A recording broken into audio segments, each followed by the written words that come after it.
And good evening, everyone. ESS, Empire State Sports, proudly presents the Wise Guys Sports Talk Show. Your host tonight, Joey Real, Dave Bartlett, myself, Pete Goldstein, our special guest, Mr. Tom Luckie. Welcome to the program, Tom. Thanks, guys. Glad to be here. I guess we'll let the cat out of the bag, kind of. We did talk to Tom last week, had a lot of technical issues. I'll take the credit or not credit for that. Between internet issues and weather issues, we didn't have a great recording, so we invited Tom back to make it official, and hopefully everything goes okay tonight, Tom.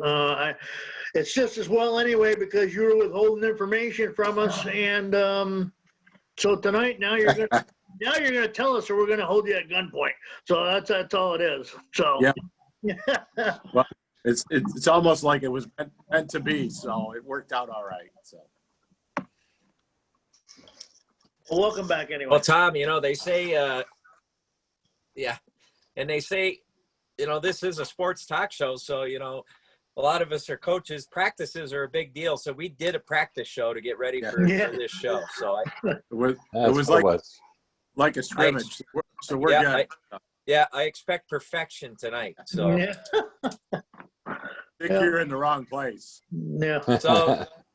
So Tom, obviously you've been with the Ogdensburg Boys and Girls Club for a long time now. We'll hold off on your announcement. Obviously, it is news at this point, but we'll be able to dive into the exact things that are happening. But we'll give you a chance to tell us your pathway and how you got involved with Ogdensburg Boys and Girls Club and some of the things that you've done over the years. And we'll let you start in that direction, and we'll take it from there.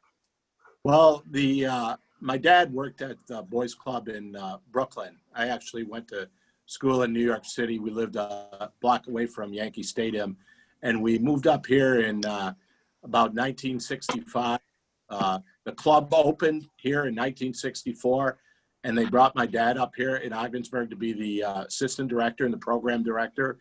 The building was on State Street. If you're familiar with Ogdensburg at all, it's right near where the old mall is. It was an old telephone building, and I basically grew up there starting in about 1966 till this building was built here in 1975. We used to play a lot of floor hockey upstairs, boxing, whatever we could do. And then my dad arranged it so we were allowed to use the old high school St. Mary's on Ford Street and then OFA's on Saturday night. So as a kid, it was just a great place to grow up. It was just the boys club from 1964 to 1975. And then they did a fund drive, and this building was built here on Patterson Street in Ogdensburg and became the Ogdensburg Boys and Girls Club in 1975. So I did some other things after high school, but I was always involved in the club and volunteering. And then I had the opportunity to come back in 1998 as the assistant director to my dad, who was still here. He was the executive director 38 years, and I took over for him in 2006 and have been the director ever since. Very fortunate to have a great, strong board, 26 board of directors, great staff. Most of them are part-time. And then the community support has been fantastic throughout the years. Our budget's a little over $400,000 for the year, and we charge $6 for membership for a kid to be a member, and $15 for a family, and no one has ever turned away for the inability to pay. So a typical day here before the pandemic hit would be we would pick up at Medill School, which is about 3 miles away, healthy snacks after school, homework and tutoring help, character development programs, sports leagues throughout the year, touch football, soccer, floor hockey, basketball, reading programs, dinner once a week provided by BOCES, and we have a tech room, arts and crafts, just something for everyone. And, everyone can really find their niche here. And the best thing, on my end is seeing kids come here at the age of 6 and building those relationships when they're 14, 15, 16, and the relationships change, but you really have a great chance to make an impact in their lives. Tom, how much has the COVID situation impacted what you've done, or have you seen an influx of even more kids because they really don't have access to their own school right now? So we were closed from March to middle of March till the first week in July for kids. But in that time, we were able to work with the school district and many of our great donors and restaurants and the grocery stores in Ogdensburg, and we served almost 12,000 meals, provided over about 1,000 bags of groceries, provided oral care packages, arts and craft projects, cards, everything. We just tried to help with it any way we could, and we were able to stay open and deliver food. So we used there's a lot of need in Ogdensburg, so we kind of know the kids and the families that kind of needed support.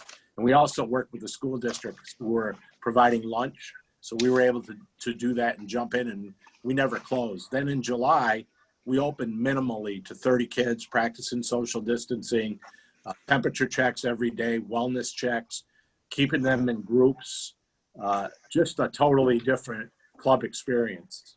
And now we opened last week for our regular after-school program. What we've done is we've opened at 1:30, trying to help kids with homework if they need it. They're at home, get them in early before we open for programs at 3 o'clock. Attendance has been quiet for a lot of reasons. We can't use our vans to pick up at school, and then we're just getting started. But we got some ideas to get kids in the building, and you got to wear masks in the building and still do the social distancing, but it will pick up. We have ways to, we're going to get kids in here and get them playing, get them learning, and interacting with others, because it is a strange new world out there. As athletic director at SLC, I'm finding that out every day right now. So I know that Pete and Dave and I kind of discussed this before we went on the air tonight, but I just saw in the news that 12 of the Frontier League schools in Section 3, the Watertown area, are not going to participate at all in sports this fall. So I mean, that's how close to home this is starting to get when it comes to, and all we're offering is soccer and cross country. Right. So which is better. It's better than nothing. It's, it's an opportunity, right. And it's great that, the Section 10 has agreed to, and I understand it's school by school though, so it doesn't mean everyone is still going to participate, but there's going to be enough schools that are willing to participate, hopefully, that there can be some games played for those student athletes.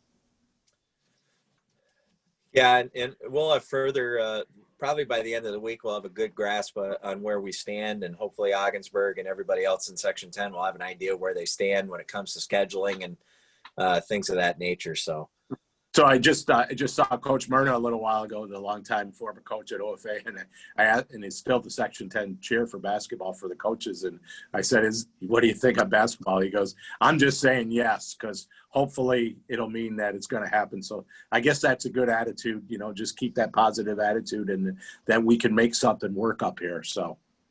Yeah, that's all you can do. And right now, really, I've got the mindset of,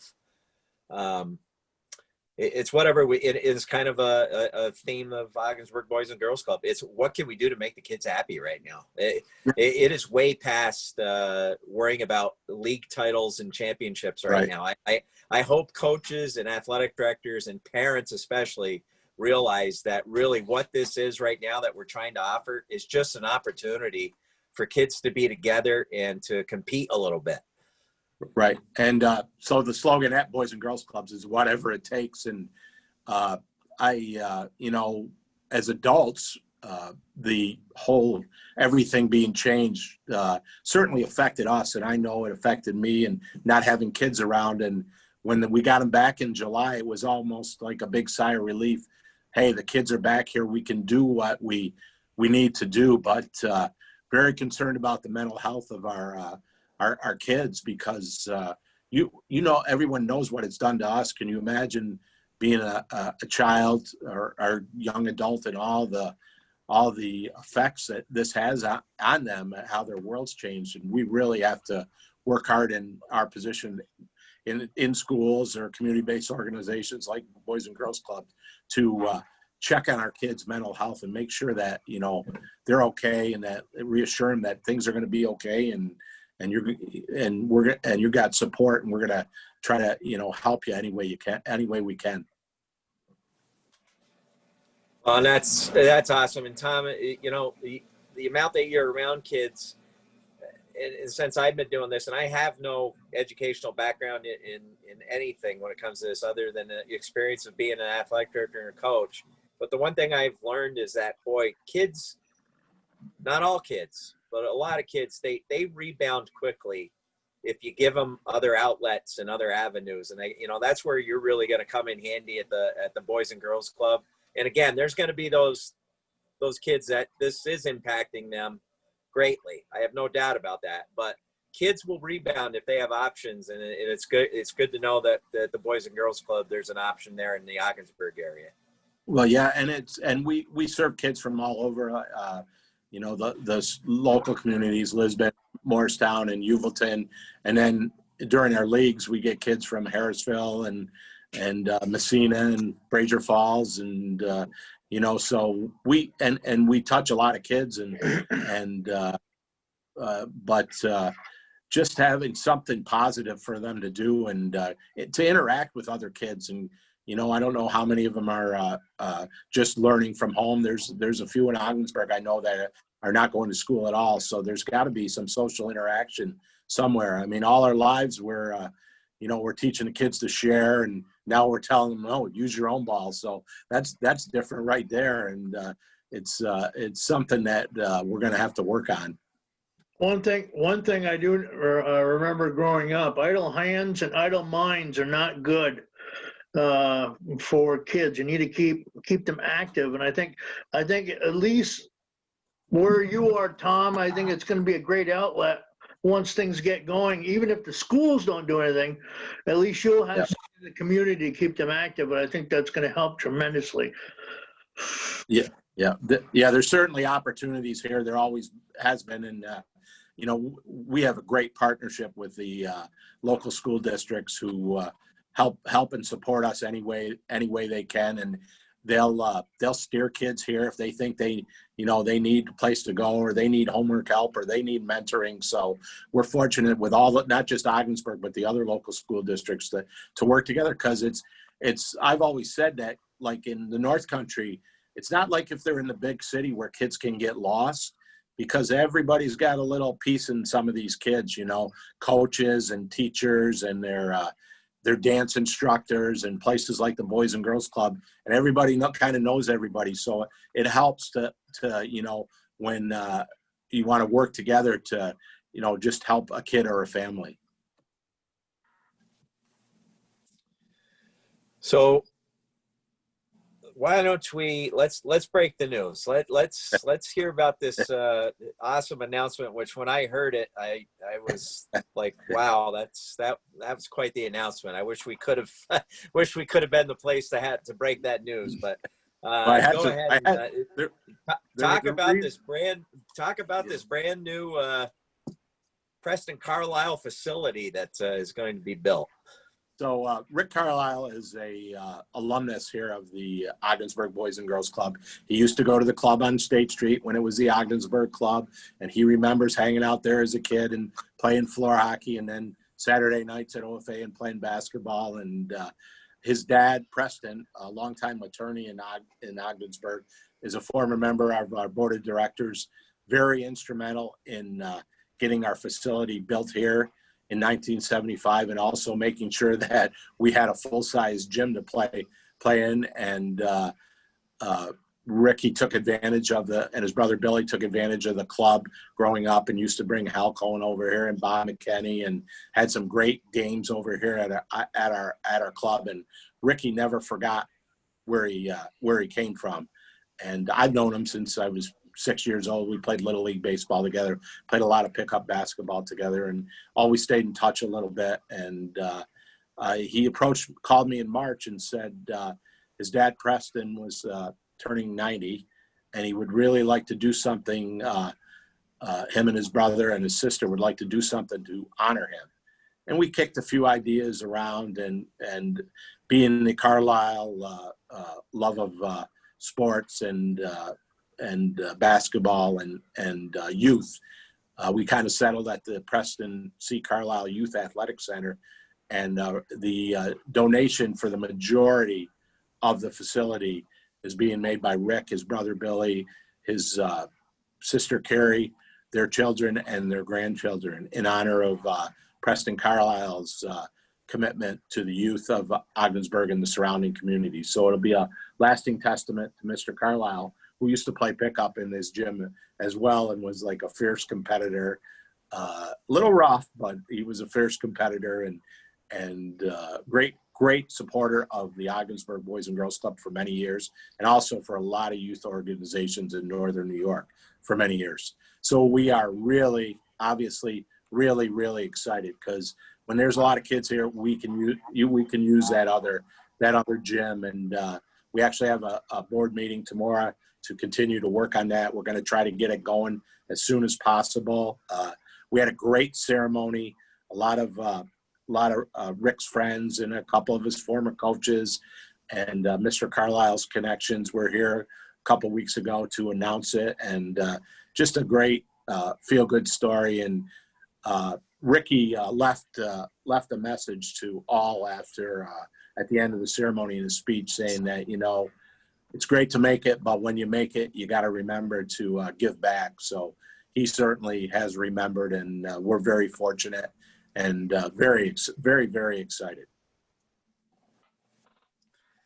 Well, that's just awesome. And again, like I said, I saw that on the news and on social media after it was announced, and just what a great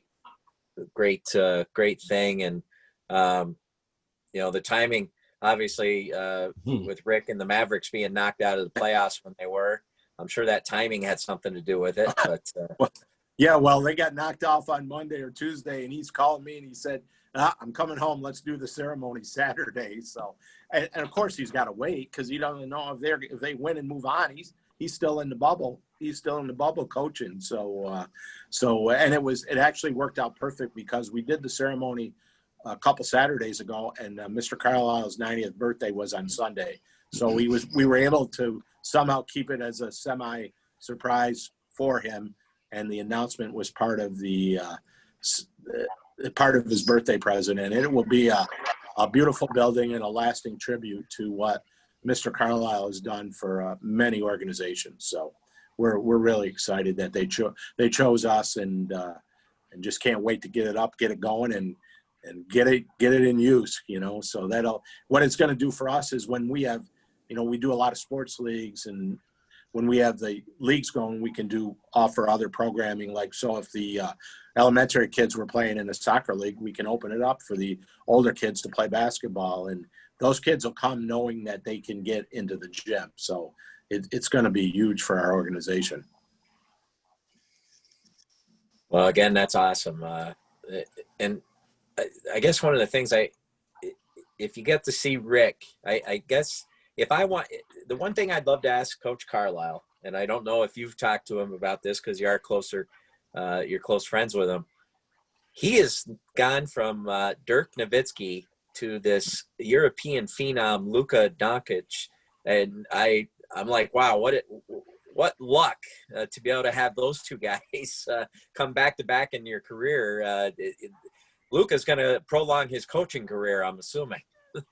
Well, yeah. I mean, Rick's still very, very enthusiastic about coaching and loves it and is passionate, and seems to be one of those guys that the players really respect and listen to.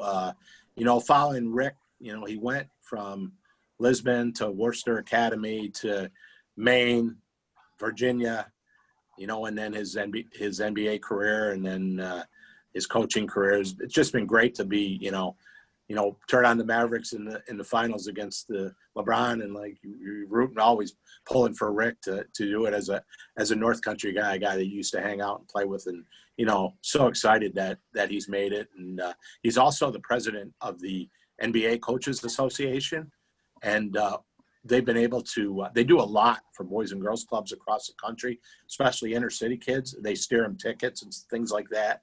And Rick supported us over the years through different avenues. But you know, the NBA has been great to boys and girls clubs because there's a lot of players that are alumni and trainers and coaches and things like that. So so it's great to follow Rick's career. And I think he's headed to the Hall of Fame. So That'd be nice. Absolutely. Yeah.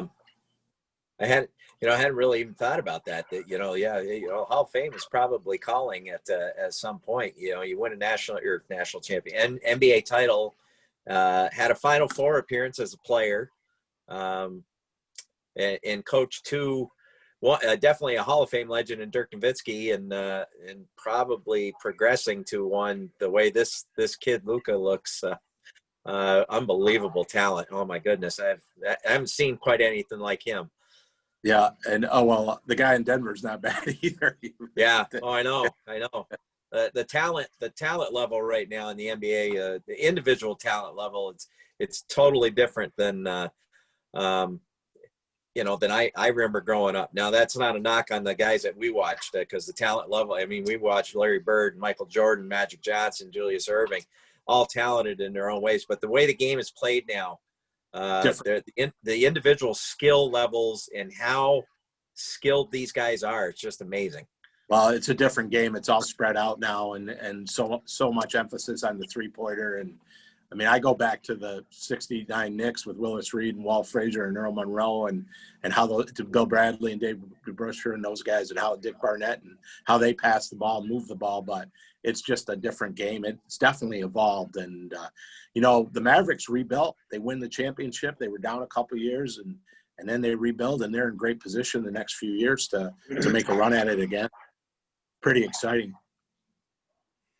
So, Tom, I want to ask you a couple follow-up questions about Preston's new building. Now, how far in advance did you know about what was going on?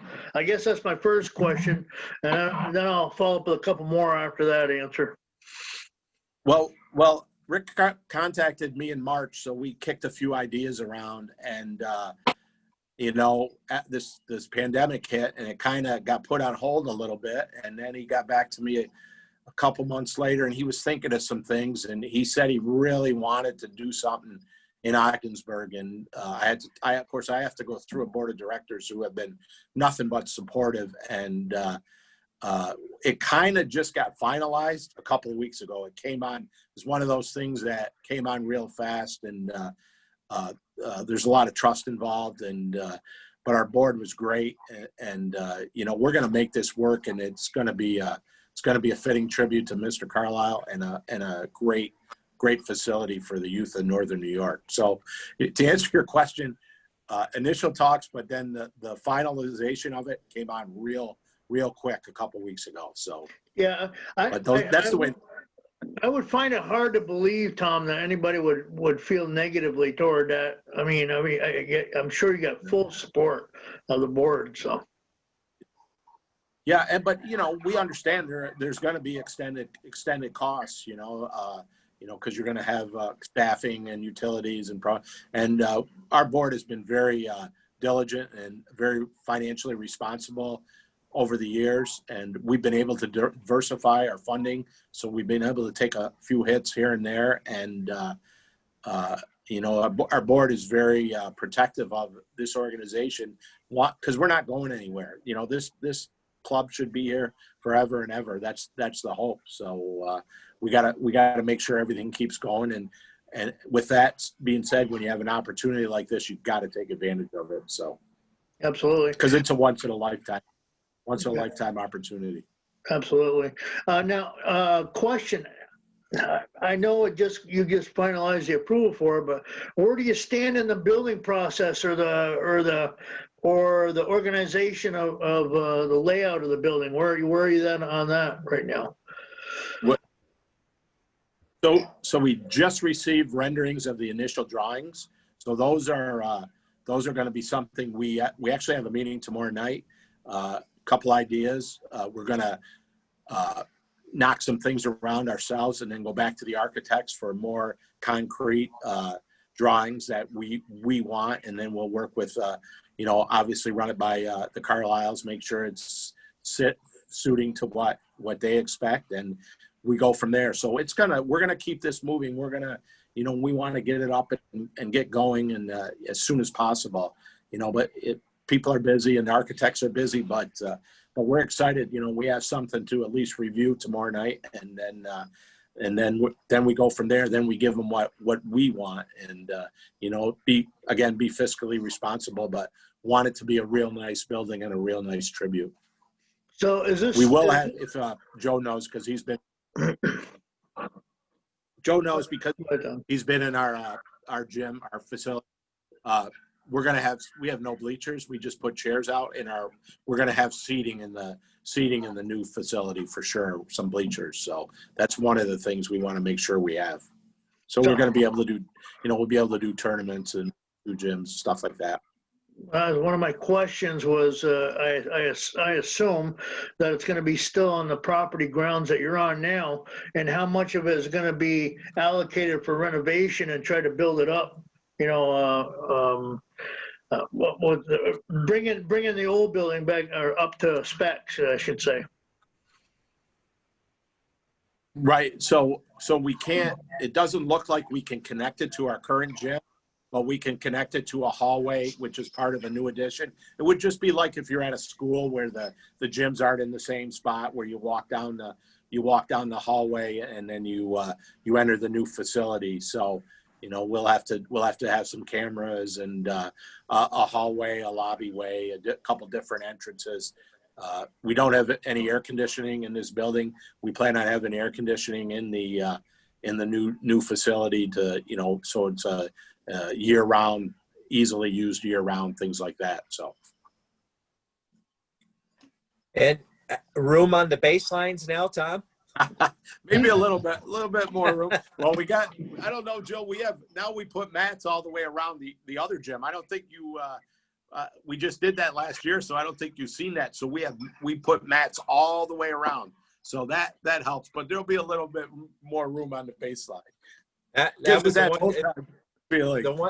one time I went and watched Toby play one of the spring league games. I was like, "Oh boy, there's not a lot of room on it." Now I remember being in there when Toby was a little guy, but you don't get too focused on the walls in fifth and sixth grade basketball. But 9th, 10th, 11th, 12th graders, I'm like, boy, I could see Cash banging somebody into that wall. Cash played in our spring league a few years. He banged more than one or two people in there, and it didn't even have to be intentional. Yeah, well, that's awesome then, because you think of those little things that you take for granted, and now all of a sudden you're going to have a baseline. So, and here's hoping somebody that's just gone through it here with a capital project at our school. We had all 3 of our gyms refurbished, and because everything was done a little bit quicker due to COVID, we came in under budget, and we were able to get some add-ons that I wasn't counting on. So here's hoping awesome. that happens for you guys too.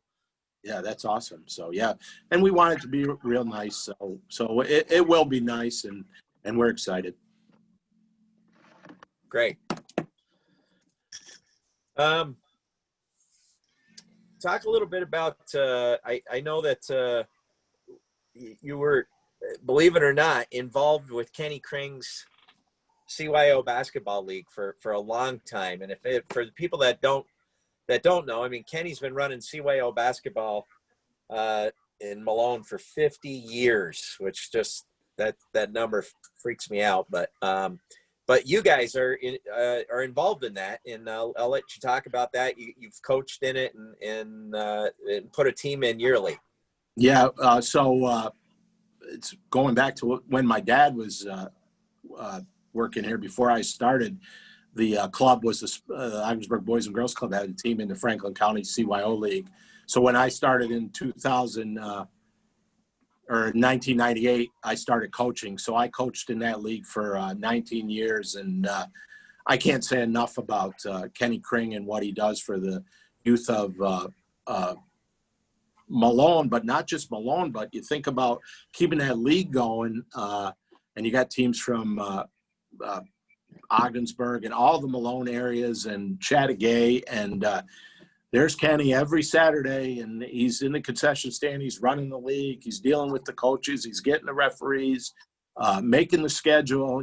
Just an unbelievable giver. And we're fortunate to have him involved in that league. Fortunate here at the club.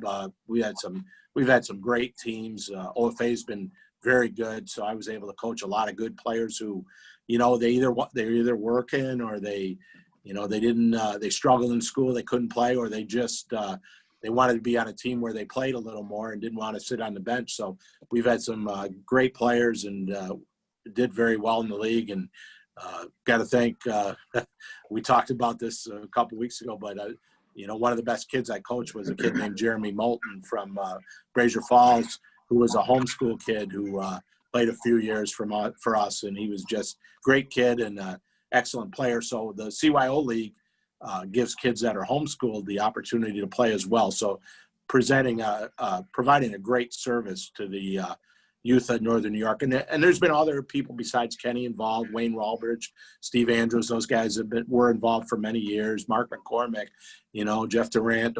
I don't want to leave anybody out, but, a lot of those guys give up their Saturdays so kids can have the opportunity to play basketball. And a lot of those kids that participate are at-risk kids, so it definitely helps. And then some kids, it just gives the opportunity to keep playing. So, and the other thing about Kenny Kring, he started refereeing high school basketball in 1980, and he was my assigner for the majority of my career as a referee, and great assigner, treated me fairly, and kind of taught me how to do it as I've taken over the assigner for Section 10 basketball for the last number of years. So Kenny's been a great role model and mentor, and just a great all-around guy that would do anything for anybody. And so you being the assigner in Ogdensburg, how many officials are we down to that can actually do Mark Henry games?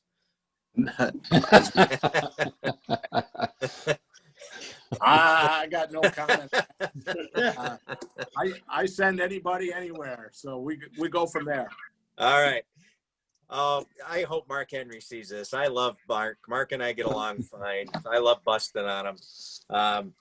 But oh my gosh, there's nothing like going up against Mark in OFA and in games, and he's intense. I mean, he is intense. I feel for the referees in his games because he gets after it. He cares about it. There's just no getting around it. I mean, the score is 0-0 when you start, and you always want to be on that other end when it's over. So he's had some great teams at OFA and fun to watch. And my nephews, my son played a year for him, played a couple of years for Coach Myrna, and he had a great experience. And then my nephews were the La Roses, so I got to watch them play all through the years. And some great teams, some great games, and a lot of fun to watch playing against. That's the one thing about he always goes out and tries to find the best competition he can, because that's the way you get better. You got to play against taking those kids to Albany and playing those teams, and just a great experience for the kids, and done a great job with the program. Yeah, probably one of the best games I ever saw, especially the first half. The loss that he had to West Hill a few years back when Kinnan was playing.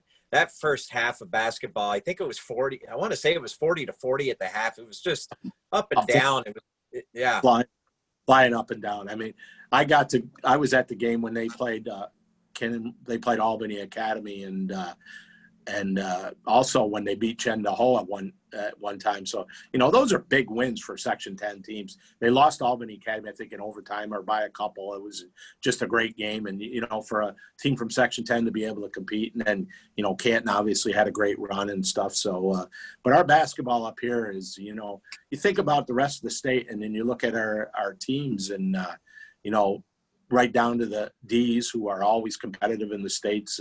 We have some really good basketball, and a lot has to do with the coaches that put a lot of time into their programs and care about their programs. And they're just not throwing the balls up the first day of practice. They're working all the time and know who the youth players are and trying to make sure they're playing and things like that. So, basketball's up. We've been fortunate to have a good run of basketball up here for a long time.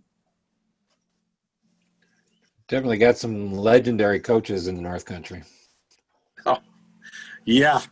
And majority of my roughing when I started and was just getting into it and starting to get some good games, you'd get them double because some of them were coaching JVs and varsities. So some nights you get through that JV game, it's like, oh my God, I got to go out there again because they're coming back out. It's no different coach. And that was an era when the gyms were smaller and in Edwards, the wall was out of bounds and the fans are right on top of you and the over and back line is intersecting with the top of the key and no 3-pointers and nowhere to go. So you learned as a referee, you're either going to like it and survive or you're going to get out. So I was fortunate to have some good mentors and I survived for a long time. So, but I do have a few good stories, but. Well, and a brother that referees big time basketball in Division I NCAA, and how many Final Fours has Jamie done? Jamie did three Final Fours. 3 Final Fours. National championship games? Did he? No, all semis. All semis. He had, I think, Kansas and Ohio State one year. He had the Cinderella game one year. It might have been VCU and Butler. And then I think he had Butler and someone else. I think Butler went back to Butler beat Michigan State. That was a great game. That was the first. Those were the games. But he's done the NCAA tournament, I think, for, 20 years in a row. And usually advances. Very rarely does he not advance to at least the Sweet 16. So, and he started here. We reffed a lot of games together. He just reffed anything he could. And then we went to a couple camps, and Fred Bearcat was the ACC officials commissioner at the time, and basically told him that if you put yourself in position, you have a chance to do big-time basketball.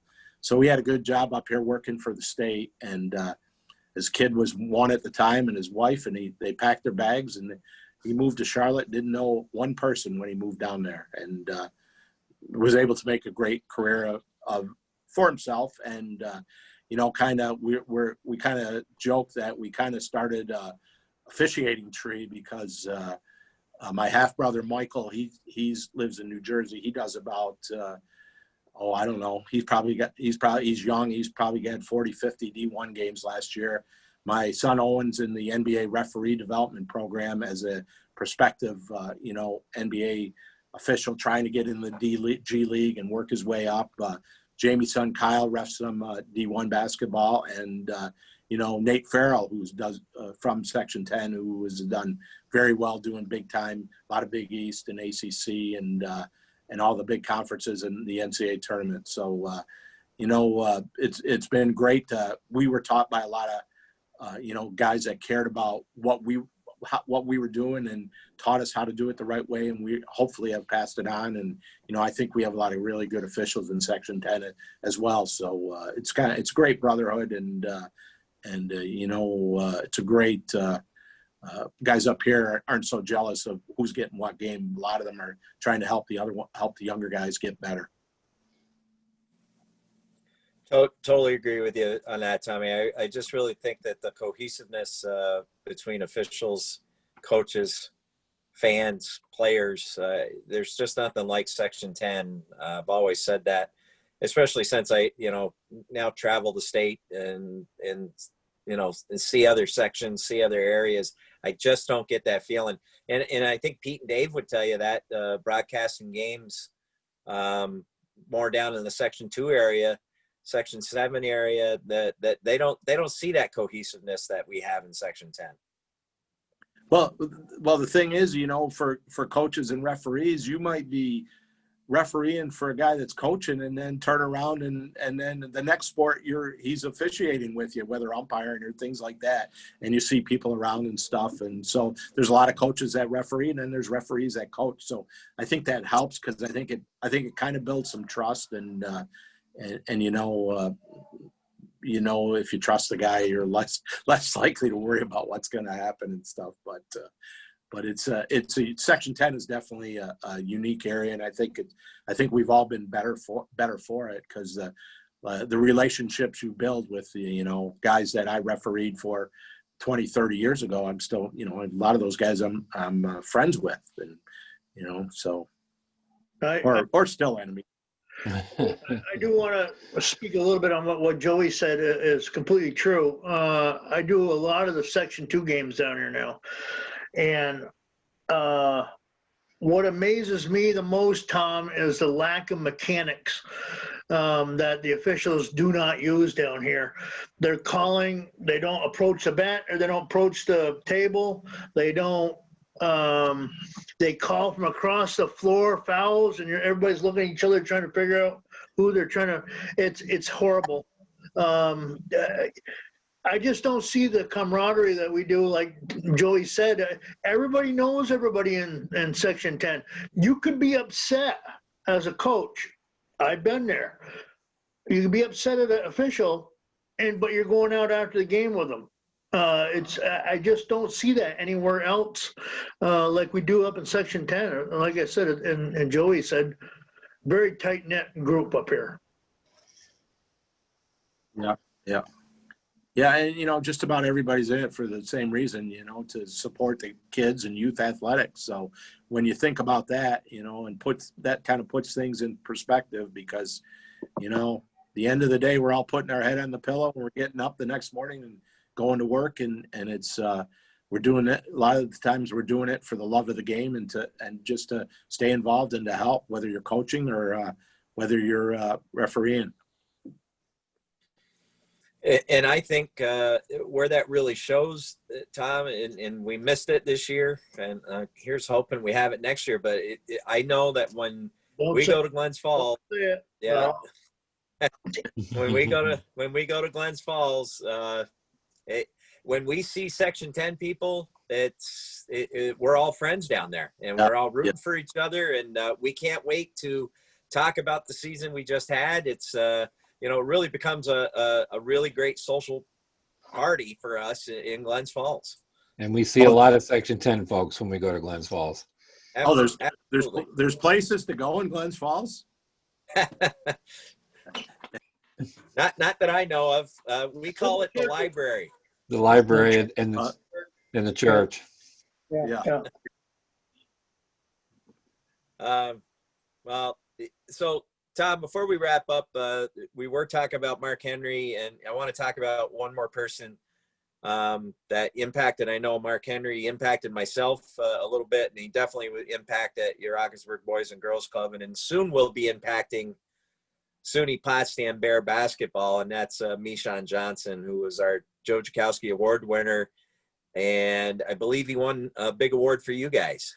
Yeah, he was. Each year we have a Youth of the Year, and what it is, it's based on participation in your club, scholarship, citizenship, academics, and generally the representatives from each club get to go down to Albany and compete against youth from other clubs. But this year it was done virtually, and Mishan was required to write a couple essays and get essays from coaches and teachers and things like that. And he's just a great representative of our club. He's a staff member, was a junior staff member, grew up here, started coming at 6 years old, and really never stopped.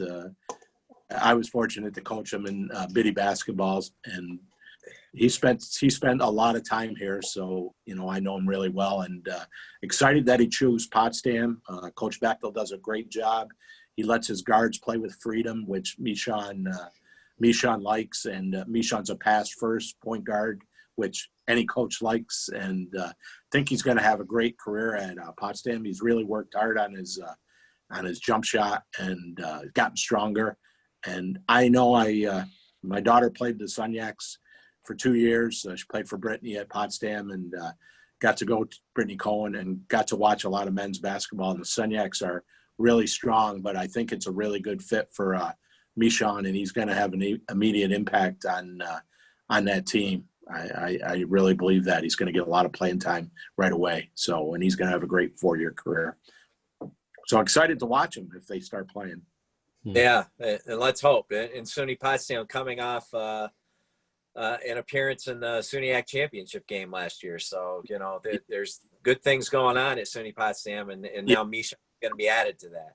Yeah, and Coach Bechtel, he does a great job. And Coach Cohen with the ladies, she's building that program up as well. And they're getting a lot better. Like I said, my daughter played for 2 years. The first year they hardly won any games. Second year they won 8 or 9, and they got better last year. And they're going to be good. And she's building a strong program over there. As long as her dad leaves her alone. We laugh about Hal because Joe mentioned. I saw one of the shows, and Joe mentioned Hal was a little animated in the stands, and but Hal's a great guy, and he recruited my daughter, and he's out recruiting for his daughter Brittany all the time. So both the men's and the women's program at Potsdam are definitely on the uptick.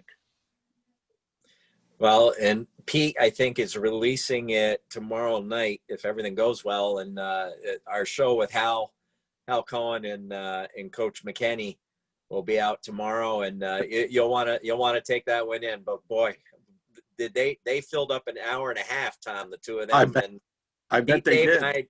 Pete, Dave, and I didn't have to say too much. They did all the talking. I'll make sure I tune for that one. And Hal brought up that situation that I had made light of in Brittany's show about him being a little vocal in the stands. So he was really good. Both of them were great. That was a really enjoyable show, and I know the whole North Country is going to really enjoy that. I had told Pete and Dave, Hal was one of those, to me, was like I'm 11 years younger than he is, but like a mythical, legend to me, because I saw that name on the Tchaikovsky plaque.